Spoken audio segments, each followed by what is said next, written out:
Hello, growers. Looking to turn your homestead into a profitable business?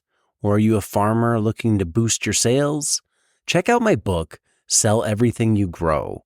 This book is the ultimate guide to choosing the right farm business model that fits your farm, time, and location. Discover which model has the highest profit margins and why diversification is so important. Whether you're selling apples, vegetables, or microgreens, Sell Everything You Grow will help you find your first market or expand into new ones. Get Sell Everything You Grow on Amazon and start selling more today. It's going to do a search right here. Just pulling up Amazon. You search for humic acid on Amazon, you're getting like 500 results, all sorts of things. Granular humic acids through ones that are definitely been liquefied in the jug. If I'm sourcing this and I'm a newbie, I'm looking at this. My first thought is, what's the difference? There's tons of them here. They all have crazy logos and all sorts of jargon associated with them. Having worked in the industry, being on the board of the industry that promotes these substances, how do you, as a consumer, differentiate between quality so you know what you're getting? So the answer is much more complicated on the fulvic side than the humic side. And we'll get into that in detail if you want. But Sure. Yeah. Let's take the humate side first. the humic side, I'll give you an example. So we sell a humic acid called Liquid 6. We can see it there on Amazon. And the Liquid 6, that same product, I split the sample into 4 different samples and I sent it to 4 different labs.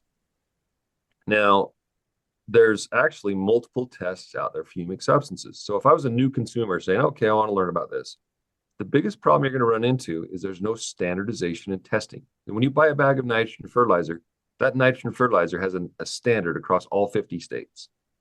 With humic substances, that isn't the case. That split sample that I sent off to 4 different labs, it came in 14%, 7.5%, 6.5%, and 0%, but 9% fulvic acid. That was the same product. That was one product divided into 4 different jars and sent off to different labs. That's how broad of a range you can get. As if you were in the marketing department of some of these humic acid companies and you said, look, if we can go with the bigger number, we're going to get more sales. People are going to say same dollar per, this one's $5, this one's $5, and this one's 6%, and this one's 12%. I'm going to buy the 12% because I'm getting twice as much active ingredient. And it could simply be that they're using a different test method, same product. So that's the biggest misrepresentation. Now, the Human Product Trade Association has gone through and developed a standard. It says the HPTA test method certified seal. It's a diamond-shaped seal, and it's green. What it does is it tells the consumer, when you flip over that bag, you see that seal, and all of a sudden you don't have to be a humic acid test method specialist. You can just look at the bag and say, it's got the seal. There we go. Because the problem in some of these tests is like ash content, for example. Some tests do not remove the ash. So when you acidify a humic solution and you go to weigh it and measure it, those suspended clays that are in there come with it. And so when you analyze it, those suspended clays get measured with the humic value. When you subtract the ash, those suspended clays are then removed and you get a true humic value. That's what the HPTA test does. So it puts everybody on the even playing field and removes some of those impurities that were being measured as a humic and fulvic acid. From a consumer standpoint, to directly answer your question, look for the seal. That's the number one thing you can do is look and say, this one's a HPTA test method seal. You can go to the HPTA certification website, scroll down the list, you'll see a list of manufacturers and there's who are certified. That's the quickest and easiest way to do it.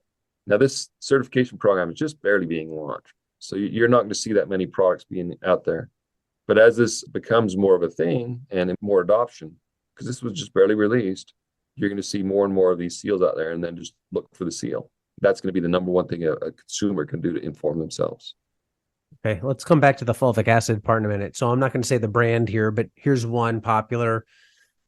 And it says naturally occurring, unadulterated, oxidized lignite occurring 50% total humic acids, crushed, screened, and graded to particle size of 1 to 3 millimeters. When you hear something like that, does that seem normal? For me, yeah, but crushed and screened, it's just a raw material that's been crushed and screened, and your SGN size is a measurement in millimeters. An SGN for a golf course might be like fairways 150 to 250. So that's 1.5 millimeter to 2.5 millimeter. So yeah, that's a normal industry product. But if it says something like 50% total humic acids, is that's normal? What's the other 50%? And so the 50% could be other organic acids that don't test as humic. So it could be human. The things that's the problem is you're not measuring all of the active ingredients there. And I had a regulator once ask me, Russ, are you throwing the baby out with the bathwater here? And the answer is maybe. We don't know the active ingredient. If you went to the International Humic Substance Society meeting, it's going on right now in Chile. And if you said, we know exactly what humic acid is, we know exactly what's our active ingredient, oh, that room would just laugh. And they would, because you have you got these categories of organic acids that we're just barely figuring out what they do and how to measure them.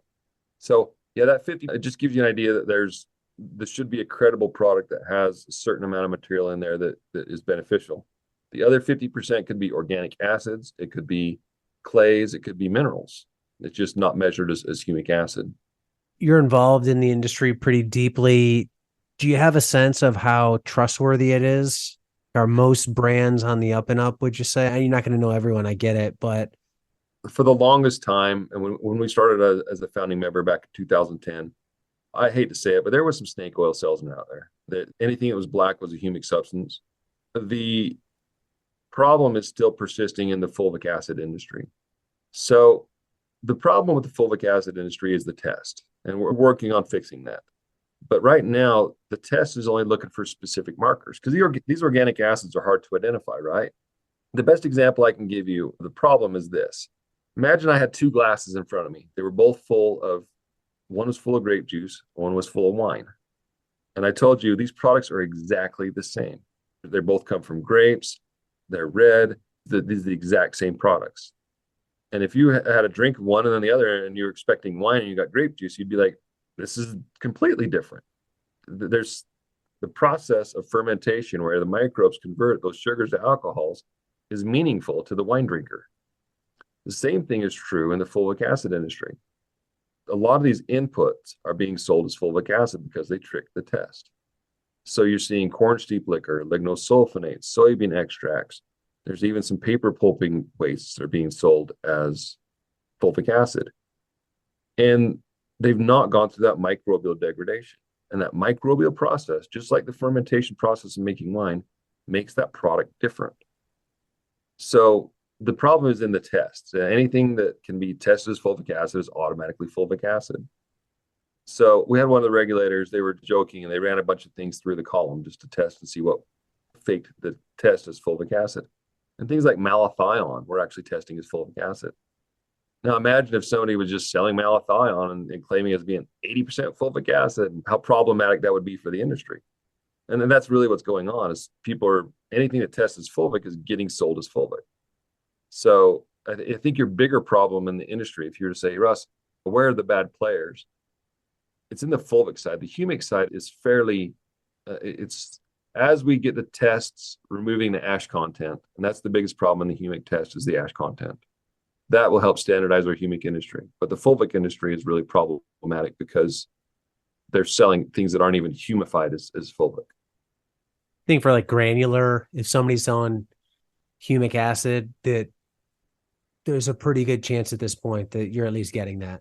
Yeah, absolutely. The granular products, the only real difference, as I mentioned earlier, is some people are selling a granulated product that is raw material, has not been had any hydroxides added to it. And some are selling granular products that have hydroxides added to it. And really in your mind, you need to look at those products as a liquid because the rates are lower. And the reason their rates are lower is because they're trying to get that product to act like a biostimulant. They're really not trying to build soil organic matter or anything else with those soluble granular humic. That's basically a granulated form of a liquid. It's not a granular product designed to build soil organic matter. What about the liquid forms that it's sold in? Is that pretty standardized process where you're not buying a bunch of water? Yeah, so the thing with humic is it has a real high cation exchange capacity, as I was mentioning. But what happens is they get too crowded against each other and they start sticking to each other. And so you start making your solutions too strong and you just get a big old glop. You won't even get a liquid anymore. So anything above 12, you've really got to scratch your head and say, they might be having a little extra ash content in there or something else, but these high numbers beyond 12 it's really hard to get and not have a viscous liquid that's just so reactive. It's like Caro syrup or something. You just can only put so much sugar in a jar before it's not a liquid anymore. Hello, growers. Say goodbye to heavy sandbags and hello to Modern Growers Quick Hoops Low Tunnels. Protect your plants from pests, wind, rain, and frost without the hassle of sandbags or flimsy hoops. Our patented design eliminates the need for clamps and ropes, while the unique wire system keeps covers secure yet easily accessible. Tested in the strong winds of New Zealand for over 20 years, Quick Hoops are light, strong, portable, and versatile. Most importantly, they're designed for field use. These aren't some lightweight system that only looks great in a greenhouse.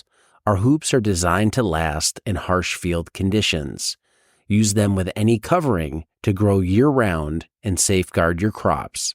Shade cloth, frost blanket, insect net, clear poly, no problem. Quick Hoops can handle them. Get Quick Hoops today at shop.moderngrower.co and protect your crops for years to come.